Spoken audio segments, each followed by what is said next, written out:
For example,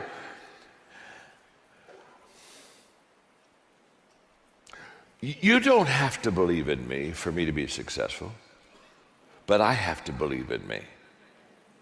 And you have to believe that I believe in me. So I know a lot of people that family maybe don't believe in them, or friends say, oh, that'll never work, you won't make it. I mean, how many of you had people, as you got into the business, they said, oh, this isn't going to work? I mean, how many of you know what I'm talking about? Of course you know what I'm talking about. But you can be successful without other people believing in you, but you can't be successful without you believing in you. And so this, thank you for that. Well, it's all right. Don't press it. Don't press it. It's all right.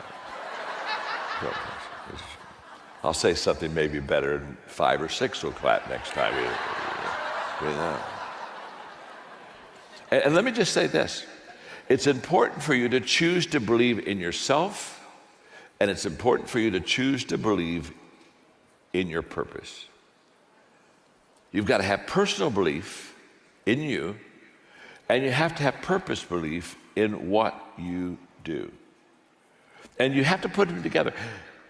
And if you don't put them together, it won't give you the return you want. For example, if I have low personal belief, I don't believe in me, and I have low purpose belief, I don't believe in what I'm doing, I won't even get started, okay? Now, if I have high personal belief in me, but I have low purpose belief. In other words, I really believe in me, but I really don't believe in what I'm doing, I won't continue, I'll quit. People that quit, what happens is that they have low purpose belief. Now, if I have low personal belief, but I have high purpose belief, what will happen is I'll do the business, but I won't be great in the business because I don't believe in myself enough, so I'll never reach my dream. But when I have high personal belief and high purpose belief, and I put them together, then all of a sudden, everything changes. So, there's so much. I could talk to you for all day about mindset, how we think. But one of the things when I teach is I talk to people about their attitude, their mindset about failure. Because a lot of people really get tripped up with failure. And I'm just here to tell you that, in fact, I just wrote a book. I wrote a book, and I've already finished the manuscript, but I'm not putting it in yet because I'm writing another book that I want to get in front of that book. I'm so sorry. I'm so sorry. It happens to me all the time. In fact, I was talking to God the other day. I've got 13 more books to write, and I'm 76. I said, you have got to let me live a long time. So I wrote a book. It'll come out in about a year, but it's not going to come. Called How to Receive a Return on Failure. And I just love this book. It's How to Receive a Return on Failure. And I was going to, but because of where we are in our country, I'm writing another book right now that's going to come out next March or April called High Road Leadership, with a subtitle, Bringing People Together in a World That Divides.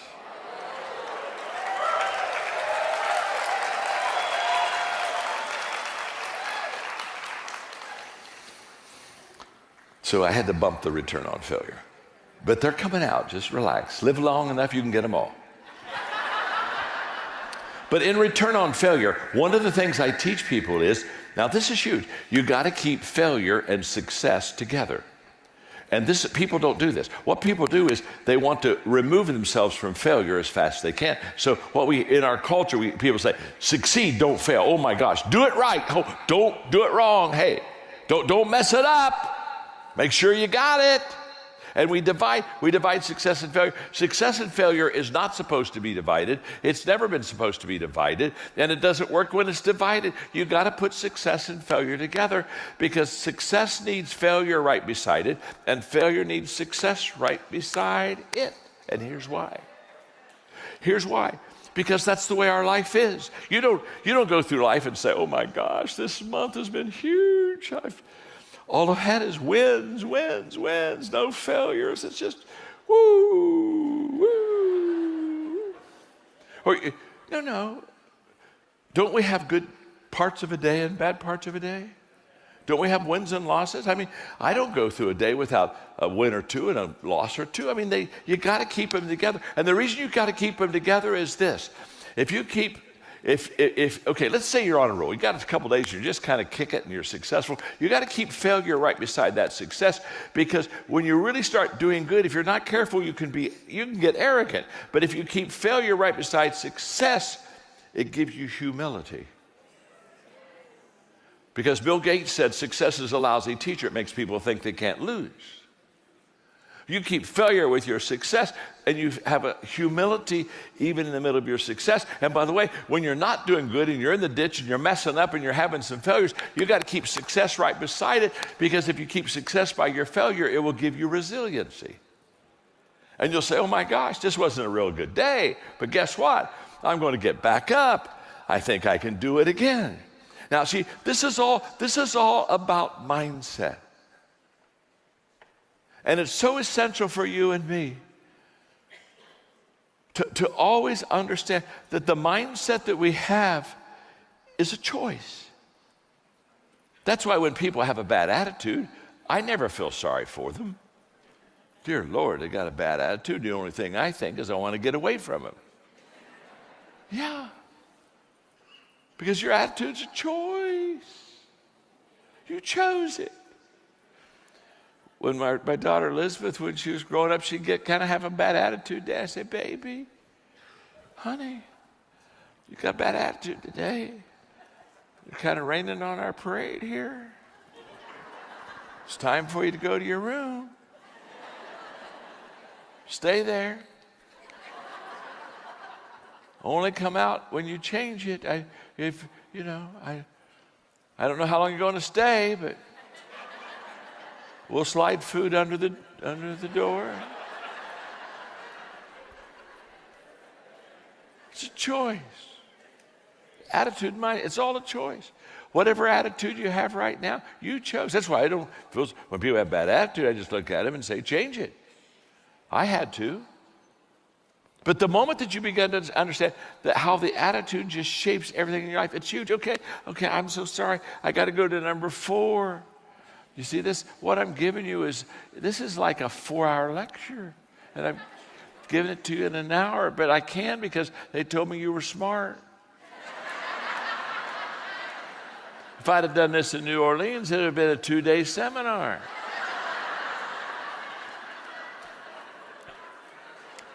The fourth, you are good. You're a good crowd. I am taking you with me. Get ready to travel next week. Okay, here we go. Number 4, the fourth essential you have to have in your business is leadership. Leading matters. You got to learn how to lead. Wow, that's huge. You got to learn how to lead. Why? Because everything rises and falls on leadership. End of story. It's just been true for centuries. It's true in government, it's true in business, it's true in education, everything. In your business here, the people that will build the biggest business,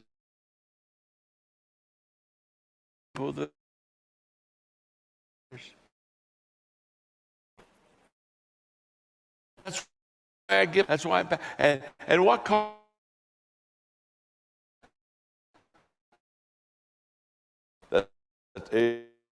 good leadership skills and good values, your leadership will rise, your company, your business will rise, your team will go up. And what causes it to fall? Bad leadership skills or bad values. Either one will cause it to fall. Because of time, I wrote a book called Developing the Leader Within You 2.0. In that book, I give you 10 things that you need to work on and practice on to be a great leader. And I would just encourage you to take some time with you and your team and do some leadership teaching and do a little, read together, but 10 things to help you. But let me illustrate it this way. In my 21 irrefutable laws, I'm just curious, have any of you ever read the 21 irrefutable laws of leadership? Oh yeah, well, the people that raise their hands are truly the great leaders right now. It's the best-selling leadership book ever written. Millions of copies. Okay, here we go. In there is the law of the lid, L-I-D, and the law of the lid says how well you lead determines how well you succeed. That's true. So let's say I'm an average leader. From a 1 to a 10, 1 being low, 10 being high, I'm an average, I'm a 5. So watch me very carefully. So I'm an average leader, so this hand represents my leadership lid. I'm a 5, which means I have the ability to take my team to a 5. Now, if this is my leadership lid and this is my team or my business, what that means is I'll get to this level, this lid, and I can't go any higher. So if I'm a 5 leader, I'll have a kind of like a 4 organization. Doesn't matter what company you're in. Doesn't matter what direct market. Doesn't matter. That stuff doesn't matter at all. If you're a 5 here, you'll be a 5 somewhere else. You're a 5. So if I'm a 5, I'll be a 4. Now, when I do Q&A, sometimes people ask me the question. They'll say, John, are leaders born? And whenever they ask me the question, are leaders born? I always give them the same answer. Of course they are. Think about that question.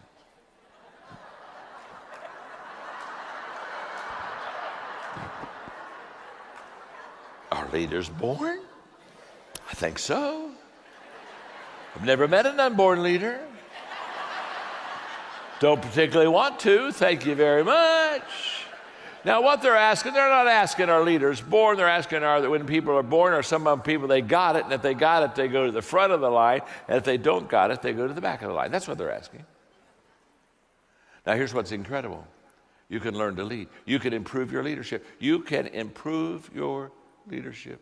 I know that. We have the largest leadership training company in the world. We've trained 6 million leaders in every country in the world. I got this down. So if you're a 5 as a leader, but you start to grow as a leader, you can take your lid from a 5 to a 6 to a 7. Maybe you can get it up in a couple years to an 8. Now, the moment you lift the lid of your leadership in your life, what do you do for your team? What do you do for your business? They just go from a 4 to a 5 to a 6. You see, you lift your lid to build your business. The better you lead, the more that you can get accomplished. Oh, you got it. You're so smart. I got to give you number 5. The reason I've got to give you number 5 is my time's up.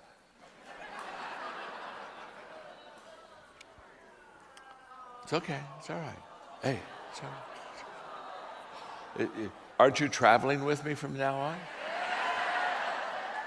Okay. Let me give you the 5th essential, because it's so essential. And I won't have time to talk about it today, but I'll just give you one little thought. I'll just give you a minute thought, and then I'll get off the stage because you got other important things to get accomplished. The last thing, the essential in your life is significance matters. Significance matters. Wow. And let me just explain significance to you. Success is what I do for myself. Success is the homes I have, the plane I flew on over here today. It's my stuff. Success is about me. Significance is about others. And let me tell you something. I know a lot of unhappy, successful people. They got all the stuff, but they're not happy because they're living for themselves.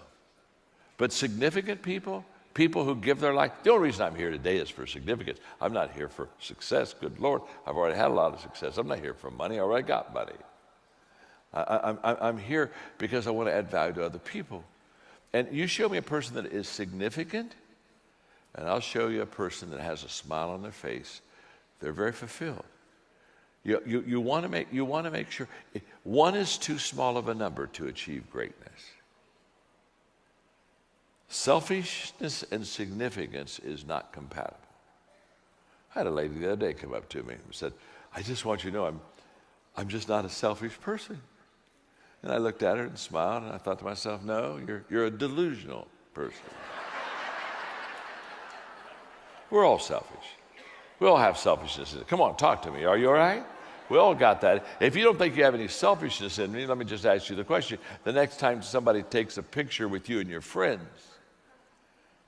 and they show it to you, who is the first person?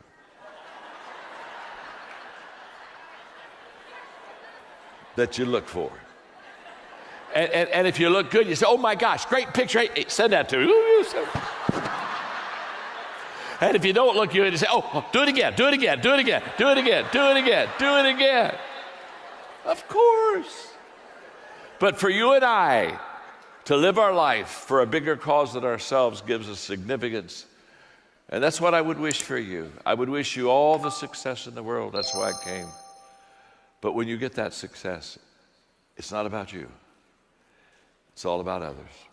And do remember this. My name is John, and I'm your friend. Thank you much.